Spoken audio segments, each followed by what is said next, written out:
This is your City Council Roundup, a recap of what's happening at City Hall with John Ongaro. The views expressed in this program are solely of those of the host and not necessarily those of the radio station or its partners. Let's look at it this way. Let's try this. So you live in a house, and every single week or every couple of weeks when it's payday, you have to go and buy groceries. And every time you go to buy groceries, you look at certain things on the shelf and you say, those would be nice to have. I like those expensive cookies every once in a while. But then you get to the meat section and you see the package of steaks for a couple of bucks, and then you see those really expensive ones. And you think, I'm going to treat myself. I'm going to get the really expensive ones this week. Now you go spend $50 or even $100 on steaks. And then the next time you go to the grocery store, you remember that you spent too much on the steaks and you probably didn't need them, and you probably could have got the cheaper ones, but that's okay. How many times throughout the year could you do that? And then at the end of the year, look to yourself and go, wow, I probably shouldn't have spent as much as I did on those other things throughout the year because now my roof is leaking and I have no way to fix it. Or the car needs tires. And if I added up all of those steaks or those expensive cookies over the last year, I probably would be able to afford it. So what you and I do as homeowners is we budget ourselves through the year to make sure that if something happens, we've got it. At the same time, if you took all of those years and stretched them out over, I don't know, say 5 or 10 years, and you took all those steaks out and all those cookies out, and then one day you say to yourself, you know what I want to do? I want to buy myself a new deck and a gazebo, and I'm going to fix it all up. And you look to the bank account and you see, well, I haven't got a raise in a while and I can't afford it. Take all of those things now, multiply it by a couple million times, and you've got what a city budget looks like.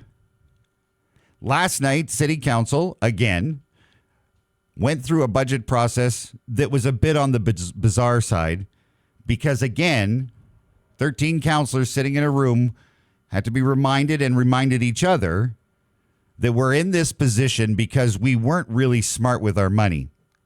The problem is half of them in that room have been there for a very long time. So when you're staring down the barrel of tens of millions of dollars in an infrastructure gap, that means we need tens of millions of dollars to fix the things that we have, like the leaky roof, and we don't have it. And as every year goes by, that total gets worse. And then they look to each other and go, how did we get here? Well, half of the room got you there. Because over the last number of years, let's even say a decade, council has been warned by our current city manager and managers prior, you better be careful. You better start looking at taxes a little better because we don't have income. So last night, in the last part of the budget, a couple more amendments show up. Councillors who, well, let's try this or let's try that. And it's nickel and dime stuff. When you're talking about $100,000 or $150,000 or $250,000 in the cases of the Thunder Bay Police Services, that seems like a lot of money. But when your operating budget is hundreds of millions of dollars, you and I don't see that difference. Because $2.5 million, $2.2 million equals about 1% on your taxes. So back in June, city administration brought that total of cuts to city council. Here is over $2 million in cuts that will lower the tax rate by at least 1% next year. So what did they do? They rejected $900,000 of those cuts. So almost half. So what would that have done to our tax rate today? Well, it would have cut it in, well, maybe 0.5%.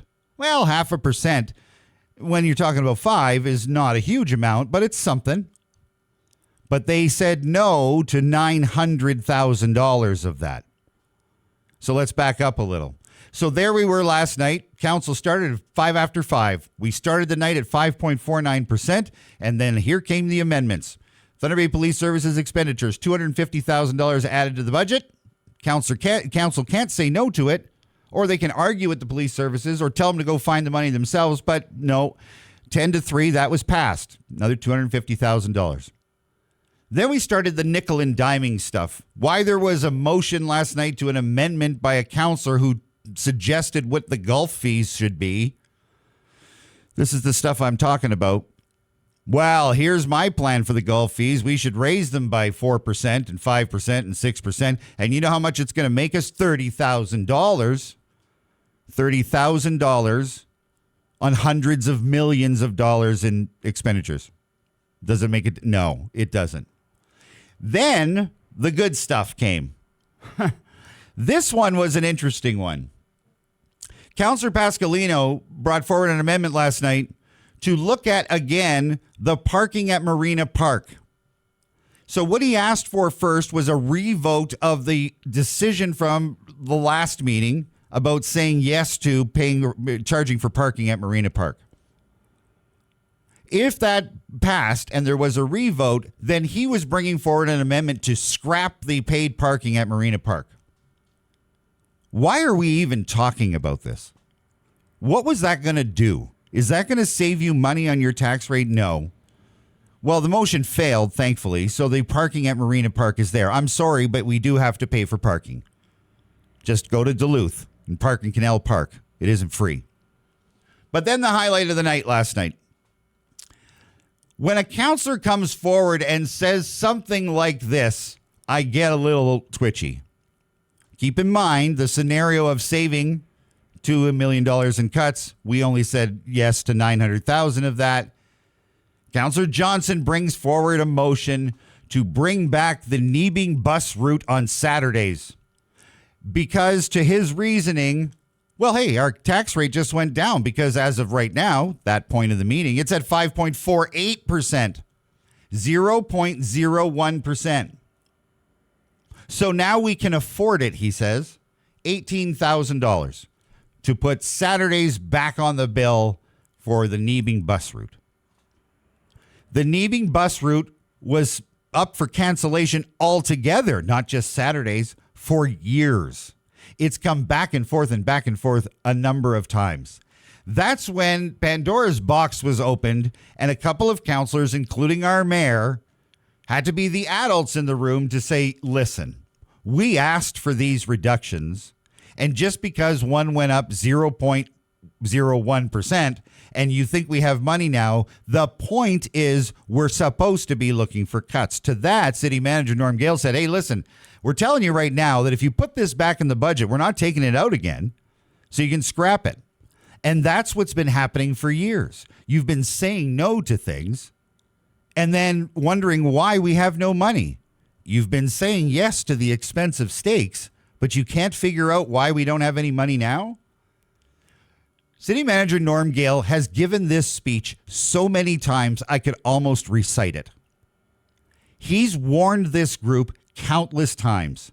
It's going to get worse. You better be careful. If you don't, he said this, if you don't accept these changes now, we're going to go deeper and some of the cuts are going to be even less palpable. He's right. The Saturday bus route in Nebing. Yeah, that stinks for a couple of people for sure. That is difficult. Absolutely. But really, think of all the other things we didn't say yes to.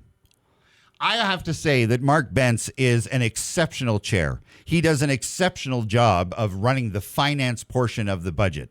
He does an exceptional job of keeping the meeting on track, and he is a voice of reason.